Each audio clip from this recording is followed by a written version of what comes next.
ನಮಸ್ಕಾರ ಸ್ನೇಹಿತರೆ, ಎಕೋಸ್ಕೋಪ್ಗೆ ಸ್ವಾಗತ. ಹಿಂದಿನ ವಿಡಿಯೋದಲ್ಲಿ ನೀರಿನ ಬಗ್ಗೆ ಮಾತಾಡ್ತಾ ಇದ್ವಿ. ಇವತ್ತಿನ ವಿಡಿಯೋದಲ್ಲಿ ನೀರಿನ ಚಕ್ರದ ಬಗ್ಗೆ ಮಾತಾಡೋಣ.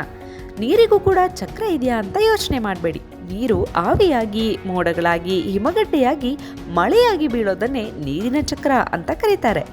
ಆದ್ರಿಂದಲೇ ಶಾಸ್ತ್ರಗಳಲ್ಲಿ ಇದಕ್ಕೆ ಸ್ಥಾವರ, ಜಂಗಮ ಮತ್ತು ಮಾನಸ ಅಂತ 3 ವಿಧ ಮಾಡಿದ್ದಾರೆ. ಒಂದು ಅಂದಾಜಿನ ಪ್ರಕಾರ ಸಮುದ್ರದಿಂದ ಆವಿಯಾದ ನೀರಿನಲ್ಲಿ ಸುಮಾರು 10% ನೀರಾವಿ ಭೂಭಾಗಕ್ಕೆ ಬರುತ್ತೆ. ಇನ್ನು ಉಳಿದಂತಹ 90% ಸಮುದ್ರದ ಮೇಲೆ ಮಳೆಯಾಗಿ ಬೀಳುತ್ತೆ. ಭೂಭಾಗದ ಮೇಲೆ ಬೀಳುವಂತಹ ಮಳೆಯಲ್ಲಿ ಸುಮಾರು 34% ನೀರು ನದಿಗಳ ಮೂಲಕ ಮತ್ತೆ ಸಮುದ್ರ ಸೇರುತ್ತೆ.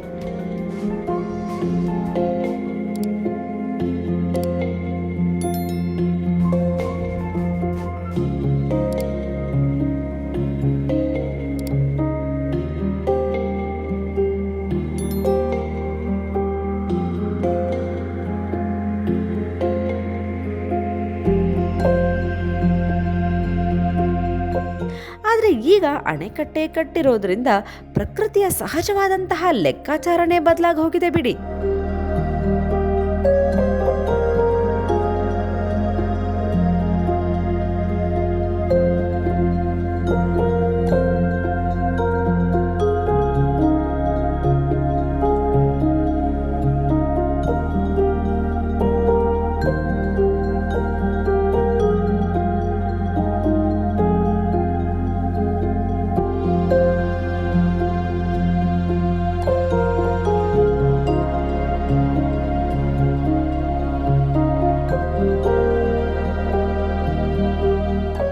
ಬಿದ್ದ ಮಳೆ ನೀರಿನಲ್ಲಿ ಸುಮಾರು 16% ನೀರು ಆವಿಯಾಗಿ ವಾತಾವರಣ ಸೇರುತ್ತೆ. ಉಳಿದ 50% ನೀರು ಭೂಮಿಯೊಳಗೆ ಇಂಗತ್ತೆ. ಇಂಗಿದಂತಹ ನೀರು ಪುನಃ ನಿಧಾನವಾಗಿ ಆವಿಯಾಗತ್ತೆ. ಅಂದಾಜು 383 ಕೋಟಿ ವರ್ಷಗಳ ಹಿಂದೆ ಈ ಭೂಮಿಯ ಮೇಲೆ ನೀರು ಬಂದಿದೆ. 10 ಲಕ್ಷ ವರ್ಷಗಳ ಕಾಲ ನಿರಂತರವಾಗಿ ಮಳೆ ಬಂದ ಮೇಲೆ ಕೊತ ಕೊತ ಕುದೀತಾ ಇದ್ದಂತಹ ಭೂಮಿ ತಂಪಾಗಿ ಶಿಲಾಗೋಳ ಸೃಷ್ಟಿಯಾಗಿದೆ. ಇದರ ಬಗ್ಗೆ ವಿವರವಾಗಿ ಮತ್ತೊಮ್ಮೆ ಮಾತಾಡೋಣ. ನೀರಿನ ಚಕ್ರದಲ್ಲಿ ಭೂಮಿ, ಸಮುದ್ರ ಮತ್ತು ವಾತಾವರಣದ ನಡುವೆ ಪ್ರತಿ ನಿಮಿಷ ಕೂಡ ನೀರು ನಿರಂತರವಾಗಿ ವಿನಿಮಯ ಆಗ್ತಾ ಇದೆ. 383 ಕೋಟಿ ವರ್ಷಗಳ ಹಿಂದಿನ ನಂತರ ಹೊಸ ನೀರು ಹುಟ್ಟಿಲ್ಲ. ಅಂದು ಹುಟ್ಟಿದ ಪ್ರತಿಯೊಂದು ಕಣವೂ ಕೂಡ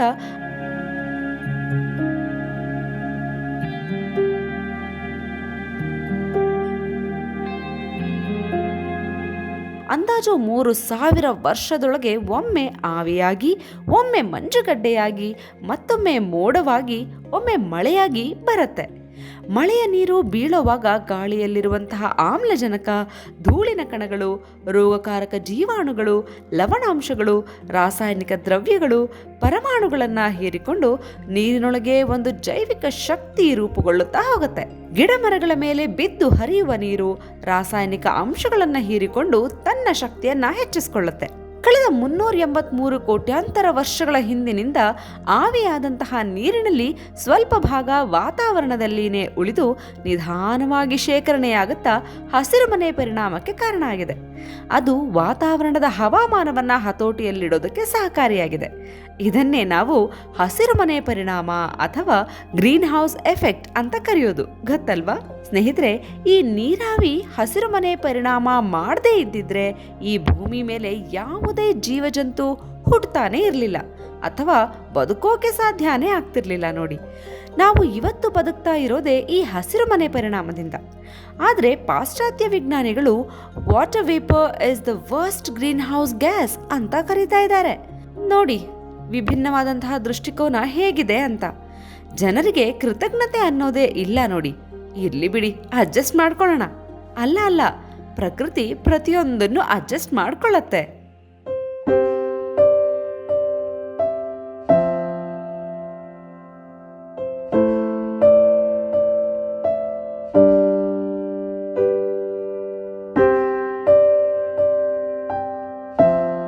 ಸ್ನೇಹಿತರೆ, ಒಂದು ವರ್ಷದ ಸಮಯದಲ್ಲಿ ಅಂದಾಜು 5 ಲಕ್ಷ ಕ್ಯೂಬಿಕ್ ಕಿಲೋಮೀಟರ್ನಷ್ಟು ನೀರು ಆವಿಯಾಗತ್ತೆ. 1 ಕ್ಯೂಬಿಕ್ ಕಿಲೋಮೀಟರ್ ಅಂದರೆ 1 ಟ್ರಿಲಿಯನ್ ಲೀಟರ್ಸ್ ಅಂತ. 1 ಟ್ರಿಲಿಯನ್ ಅಂದರೆ 1ರ ಮುಂದೆ 12 ಸೊನ್ನೆಗಳು, ಅಂದರೆ 1 ಲಕ್ಷ ಕೋಟಿ ಲೀಟರ್ಸ್ ಆಯಿತು. ಒಂದು ವರ್ಷದಲ್ಲಿ 5 ಲಕ್ಷ ಕ್ಯೂಬಿಕ್ ಕಿಲೋಮೀಟರ್ನಷ್ಟು ನೀರು ಆವಿಯಾಗ್ತಾ ಇರುತ್ತೆ, ಮೋಡ ಆಗ್ತಾ ಇರುತ್ತೆ. ಹಿಮ ಅಥವಾ ಮಳೆಯಾಗಿ ಬರ್ತಾನೆ ಇರುತ್ತೆ. ಆದ್ರಿಂದ ವರ್ಷದ ಯಾವುದೇ ಸಮಯದಲ್ಲಿಯೂ ಕೂಡ ಅಂದಾಜು 12,600 ಕ್ಯೂಬಿಕ್ ಕಿಲೋಮೀಟರ್ನಷ್ಟು ನೀರು ವಾತಾವರಣದಲ್ಲಿ ಇದ್ದೇ ಇರುತ್ತೆ. ಆದರೆ ಅದೇ ನೀರು ಕಾಯಂ ಆಗಿ ಅಲ್ಲೇ ಇರೋದಿಲ್ಲ. ಹಳೆ ನೀರು ಮಳೆಯಾಗಿ ಬರುತ್ತೆ, ಹೊಸ ನೀರು ಸೇರ್ಕೊಳ್ಳುತ್ತೆ. 9 ದಿವಸಗಳ ಕಾಲ ಮೋಡಗಳಾಗಿರುತ್ತವೆ.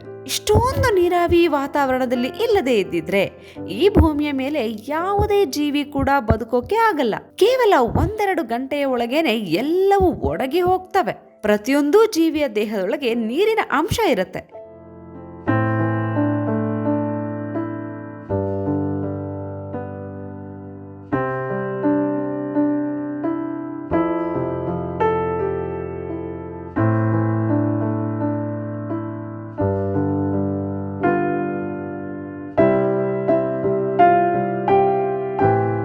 ರಕ್ತ ಹರಿಬೇಕು ಅಂತಂದ್ರೆ ಅದಕ್ಕೆ ನೀರು ಬೇಕೇ ಬೇಕು.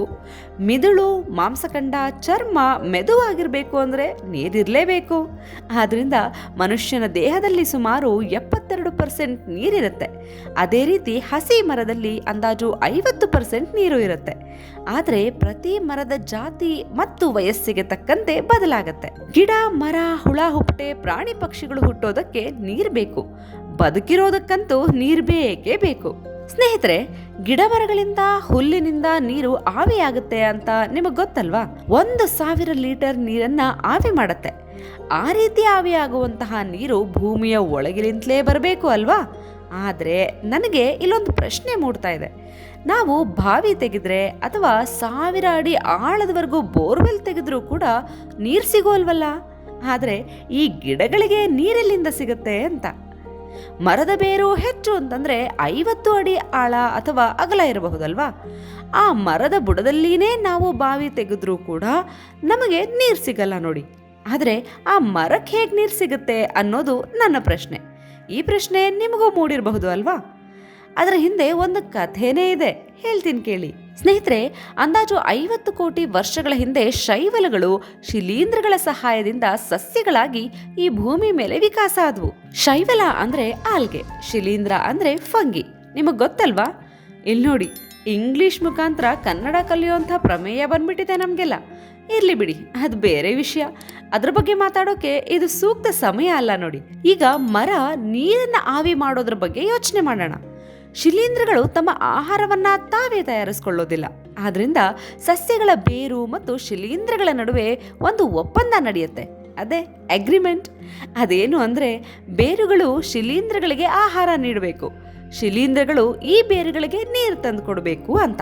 ಆದ್ರಿಂದ ಶಿಲೀಂಧ್ರಗಳು ಮರದ ಬೇರುಗಳಿಂದ 5-10 ಕಿಲೋಮೀಟರ್ ದೂರದವರೆಗೂ ನೀರನ್ನ ಹುಡುಕಿಕೊಂಡು ಹೋಗಿ ತಂದು ಮರದ ಬೇರುಗಳಿಗೆ ಕೊಡುತ್ತವೆ. ಬೇರುಗಳು ಶಿಲೀಂಧ್ರಗಳಿಗೆ ಪೋಷಕಾಂಶಗಳನ್ನು ನೀಡುತ್ತವೆ. ಈ ರೀತಿಯ ಕೊಡುಕೊಳ್ಳುವ ಸೂತ್ರದ ಆಧಾರದ ಮೇಲೇನೆ ಅಂದಾಜು 50 ಕೋಟಿ ವರ್ಷಗಳ ಹಿಂದೆ ಶೈವಲಗಳು ಗಿಡಮರಗಳಾಗಿ ವಿಕಾಸಗೊಂಡಿವೆ. ಈಗ ಗಿಡಗಳು ಹೇಗೆ ನೀರನ್ನ ಆವಿ ಮಾಡತ್ವೆ ಅನ್ನೋದ್ರ ಬಗ್ಗೆ ಒಂದು ಸಹಜ ಪ್ರಶ್ನೆ ಮೂಡಬಹುದು ಅಲ್ವಾ? ಅದು ವಿಜ್ಞಾನ ಅಲ್ಲ, ಅದು ಜೈವಿಕ ವಿಜ್ಞಾನದ ಸಹಜ ಪ್ರಕ್ರಿಯೆ. ಪ್ರಕೃತಿಯ ಸಹಜ ಪ್ರಕ್ರಿಯೆಗಳನ್ನ ಅರ್ಥ ಮಾಡಿಕೊಳ್ಳೋದನ್ನೇ ನಾವು ವಿಜ್ಞಾನ ಅಂತ ಕರಿತಾ ಇದ್ದೀವಿ, ಹೌದಲ್ವಾ?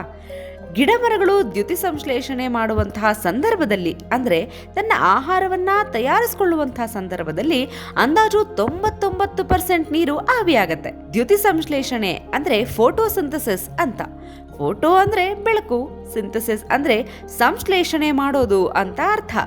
ಪ್ರತಿನಿತ್ಯ ಭೂಮಿಯಿಂದ ನೀರನ್ನ ಹೀರಿಕೊಂಡು ತನ್ನ ಎಲೆಗಳ ಮುಖಾಂತರ ನೀರನ್ನ ಮತ್ತು ಆಮ್ಲಜನಕವನ್ನ ಆಕಾಶಕ್ಕೆ ತುಂಬುತ್ತವೆ. ಇದೊಂದು ದೊಡ್ಡ ಜೈವಿಕ ವಿಜ್ಞಾನ ನೋಡಿ. ಇದ್ರ ಬಗ್ಗೆ ಮತ್ತಷ್ಟು ವಿವರವಾಗಿ ಮಾತಾಡೋಣ. ಈಗ ನೀರಿನ ವಿಷಯಕ್ಕೆ ವಾಪಸ್ ಬರೋಣ. ಆವಿಯಾದಂತಹ ನೀರು ಮೋಡವಾಗಿ 9 ದಿವಸಗಳವರೆಗೆ ವಾತಾವರಣದಲ್ಲಿ ಇರುತ್ತೆ. ಹವಾಗುಣವನ್ನ ತಂಪಾಗಿ ಇಡೋದಕ್ಕೆ ಸಹಾಯ ಮಾಡುತ್ತೆ. ನಂತರ ಮಳೆಯ ರೂಪದಲ್ಲಿ ನೀರಾಗಿ ಅಥವಾ ಮಂಜಿನ ರೂಪದಲ್ಲಿ ಪುನಃ ಭೂಮಿಗೆ ಬರುತ್ತೆ. ನೀರು ಮಣ್ಣಿನ ಸವಕಳಿ ಮಾಡುತ್ತೆ, ಕಲ್ಲನ್ನು ಕೂಡ ಕರಗಿಸುತ್ತೆ. ಮೋಡಗಳ ಆಯಸ್ಸು ಕೇವಲ 9 ದಿವಸಗಳು ಮಾತ್ರ ಅಂತ ಗೊತ್ತಾಯ್ತಲ್ವಾ? ಕ್ಲೌಡ್ 9 ಅನ್ನೋದ್ರ ಬಗ್ಗೆ ಒಂದು ವಿಡಿಯೋ ಮಾಡಿದ್ವಿ ನಾವು. ನೀವು ಕೂಡ ನೋಡಿರ್ಬೇಕಲ್ವಾ? ನೋಡಿಲ್ಲ ಅಂದ್ರೆ ಖಂಡಿತ ಈಗ ನೋಡಿ.